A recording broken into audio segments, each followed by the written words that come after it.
The version of Halloween that we present to our children today is basically Santa Claus with a witch's hat on. Have fun getting that image out of your head. The Halloween shenanigans that kids were up to in the 19th century was basically the purge for kids. Instead of candy corn and costume parties, there was physical assault and desecrating churches. And as America soon discovered, that's only fun for like the first couple of years. The Halloween chaos and destruction caused by our children continued to escalate until the mid-20th century, when the press was officially talking about the Halloween problem, until stupid adults took it upon themselves to take Halloween and make it a watered-down kids' holiday that I shamelessly celebrate well into adulthood. Forget everything you thought you knew about being a kid in the 19th century. No more red schoolhouses and little tiny chalkboards. Halloween is the night that we can straight up murder your horses for fun. Stay tuned for this hidden history of Halloween.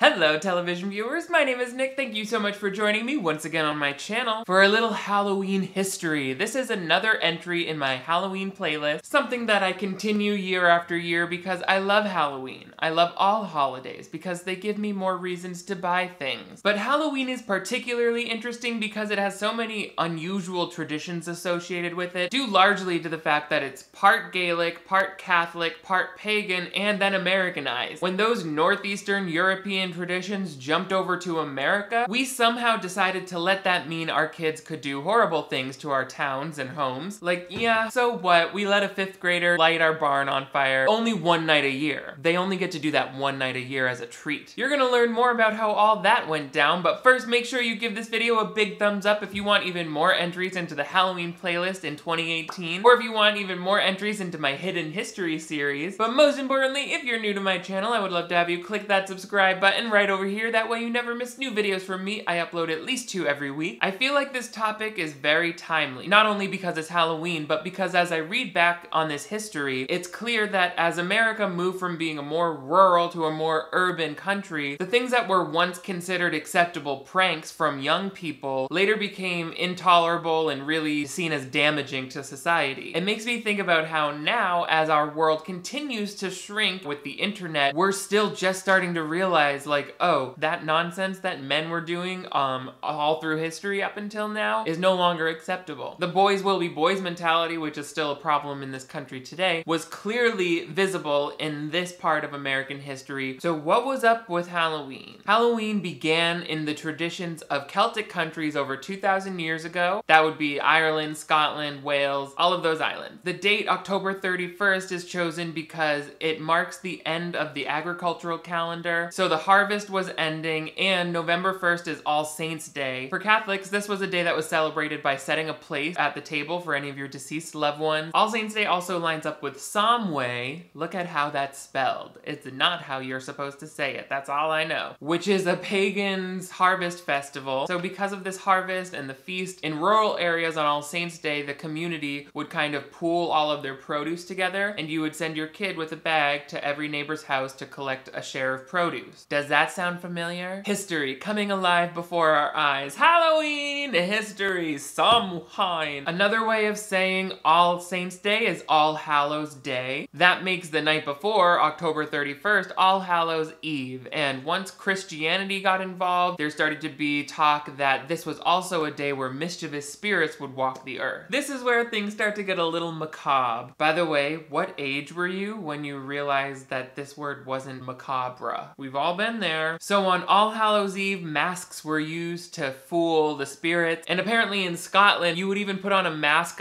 to impersonate your dead relative. I am so taking that. I'm gonna walk around with a sweater and teacup earrings this Halloween. People will be like, what are you supposed to be? And I'll say, I'm my grandmother. She died years ago. Trick or treat. So if while you were dressing up as your dead friends to scare these spirits, if you were being particularly entertaining, people would give you little treats like nuts and apples. They would give you a small cake. What else would a treat be in those days? They would crinkle some parchment in your ear and be like, ooh, soothing sounds. So as you can see, in the Celtic islands, this was a very rudimentary set of basic traditions that I find very folksy. It makes me feel like it's like Thanksgiving in the olden days. But then in 1845, the Great Potato Famine happened, and that was obviously a problem for any feast-based holiday. And it also meant a lot of Irish people immigrated over to America. It only took a couple decades of Irish Americans having having their traditions every Halloween before those things got really popular with us Americans. The collective melting pot of people in the country at the time were just like,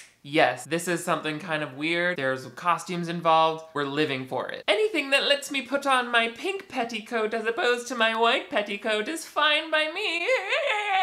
I think that was a ghost that possessed me. That was real. Remember that originally this holiday was pre-electricity and it was right before winters were about to get really cold and survival was about to be very difficult. And people assigned a lot of superstition to things that we would now explain in other ways. Children could still go out and get lost inside of a fairy mound, or as we would call it these days, kidnapped and murdered. People are like, oh, there are sea monsters out there, and it's like, nope, you just drown easily and you have a boat made of wood planks. So, but now we're in America, electricity is a thing, there's a lot more modernization happening, and adults were really, really into these fun new Halloween games. Let me read you a couple Halloween activities from an October 30th New York Times article in 1892. All of the fun classics were there, like bobbing for apples, or as they call it in this article, diving for apples. It being difficult to bite the bobbing fruit, they were usually caught by the stems or forced to the bottom of the tub and then seized. Some preferred to harpoon them by dropping a fork from above.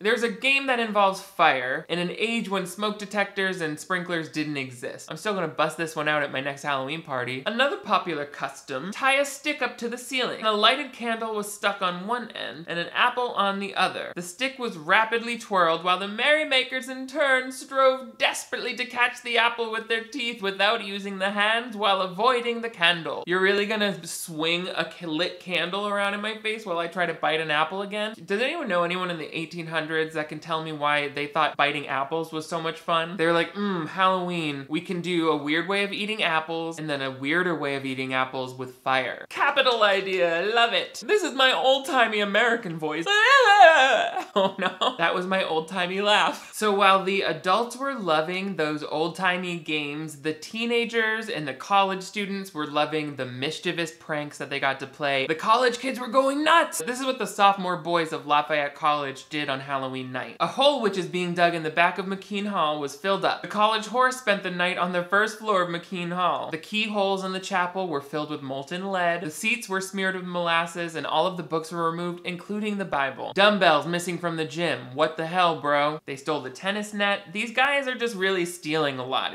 and ruining seats. Smearing of the seat with flour. To me, it's like, isn't this your school? Where are you gonna sit the next day? It seems like everybody was fine with all of this until they took the Bibles. Don't touch those 1800s Bibles. They need them. There's still a fly in here. It's driving me crazy. It says the students, while they laughed at the rest of the tricks, they outspokenly condemned this one. Give us back our Bibles. What those guys did to that college doesn't sound like a series of pranks. That's what today we would call several hate crimes and a lot of vandalism. It's expensive to fix all of that stuff, and this is not in an age where you could just buy new churches on Amazon like we do now. I guess I'm just surprised at the cavalier attitude. Like, why would any students laugh at that? And how could a whole sophomore class be like, yeah, we're just gonna burn it down? And it only trickled down from there, so not just in colleges, but all over, younger kids were getting involved too. They would string ropes across the sidewalk to trip people. They would tie your doorknob to your neighbor's doorknob so neither of you can exit your house. Rattle people's windows to scare them or put soap on them. In Catalina Island, a bunch of people put boats into the streets. In 1888, they exploded pipe bombs. 20 boys in DC attacked well-dressed folks in streetcars with bags of flour. That happened to Kim Kardashian, you remember? She almost never recovered. So all through this time, the kids would just cause trouble on Halloween night, and the parents would kind of like, oh, let them do their thing, cause it's their one day of the year. This just flies in the face of my understanding of how kids were disciplined back at the time, but I guess it just goes to show, if society says you can release all of your aggression in one night, then yeah, you're gonna do it. But this all started when America was much more spread out. People lived in smaller rural communities, and most of these pranks by the kids would be focused on the town grouch. You could just be like, oh, old man Rivers is such a grouch, let's go murder everyone he loves. And it was fine. But in the 20th century, Americans start moving into crowded cities, and with that came poverty. People were unemployed, sanitation issues. So people are crammed in together, and any pranks would be much more noticeable, but also the kids' pranks in America started taking on a more kind of sinister edge, if you can believe it. Setting off fire alarms in massive buildings, or shattering store windows by throwing a brick through it. Those are big ticket repairs, children, have you ever had to call several contractors and get estimates? That'll take the Halloween wind right out your sails, I promise you. Basically, kids were just acting out against all authority figures. Any adults, any shop owners or property owners or people of authority, you were in trouble on Halloween. They would come up to you begging for sweets or candy, and then they would basically threaten to vandalize your property if you didn't give them anything. P.S. Is that not how you're supposed to go trick-or-treating? Trick-or-treat, no yellow starbursts, or I will shovel manure down your chimney. In 1910, newspapers report people shooting 11 and 12-year-olds with buckshot when they're on their property on Halloween night. It is bad when you're just shooting blindly into the night at what you know to be children. That is when Halloween has left the realm of control for a city. It seems like this just continued well into the 1920s and 1930s. In 1942, the superintendent of schools for Rochester, New York, says letting the air out of tires isn't fun anymore. I would venture to say it's not ever that fun. The country was participating in World War II at this time, so I think the patience for this kind of jokey jokes was wearing thin. Soaping windows isn't fun this year. Your government needs soap and greases for the war. Even ringing doorbells has lost its appeal because it may mean disturbing the sleep of a tired war worker who needs his rest. Yeah, it's not funny when you waste soap. I love this quote from the superintendent because he's like, I'm just as shocked as you are, guys, but it's starting this year no longer fun to ring the doorbell. I know, it was fun last Halloween, but I just realized people don't like that. And since the government deployed thousands of us to go die overseas this year, it just seems like maybe we should have a little compromise and stop being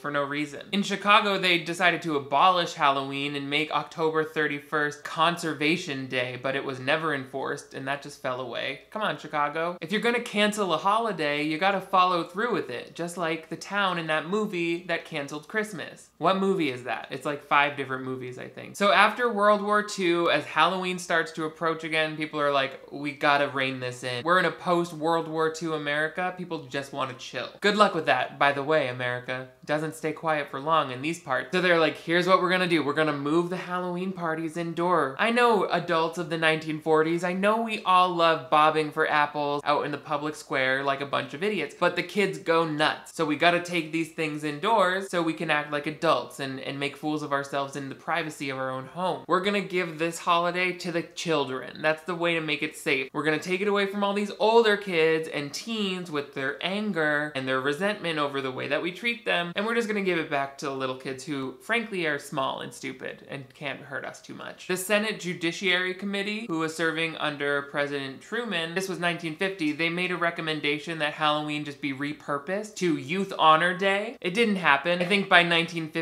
the candy had become such a part of it. Most snack companies had started making candy to get in the Halloween game because you would make millions of dollars in revenue suddenly just from 1 month of sales alone. So Halloween kind of stuck around from that point on. But even in 1962, so another 12 years later, the New York City mayor wanted to make Halloween UNICEF Day so that it was all about donating and helping others. Here's the thing, I've lived in New York, and I would say that that economy thrives on Halloween too. On that night, things go crazy. I saw Tinkerbell vomit while sitting on a police horse. Come on, mayors. No, I'm not saying we shouldn't donate to UNICEF. You should also do that. So by then, the solution was already kind of starting to happen. Since kids had previously already been out causing mischief and disrupting things, why not now make this holiday about urging younger kids to go out and politely asking for treats? It becomes more of a constructive event. Trick-or-treating started appearing in American magazine articles. Kids' radio shows were talking about trick-or-treating, as were family TV shows at the time. That got the tradition out to a national audience, so TV and radio really did help cement this candy-giving tradition. The 1952 Donald Duck movie Trick or Treat was very interesting. A witch named Witch Hazel helps Huey, Dewey, and Louie trick Donald Duck with a potion so that he won't put a pipe bomb in their trick-or-treat bags again. Aren't those your kids, Donald Duck? What do you think of 19th century Halloween? It was wild, right? Would you rather go trick-or-treating like we do nowadays, or run amok and cause trouble like they did in the 1800s? Let me know in the comments below. Also, make sure you give this video a big thumbs up if you want even more hidden history lessons like this. Also, make sure you hit that subscribe button right over here to join the Nick D crew. That way you never miss new videos from me. I upload at least 2 every week. You guys are all the greatest. Thank you so much for watching and getting into the spooky history of Halloween with me. I will see you next time.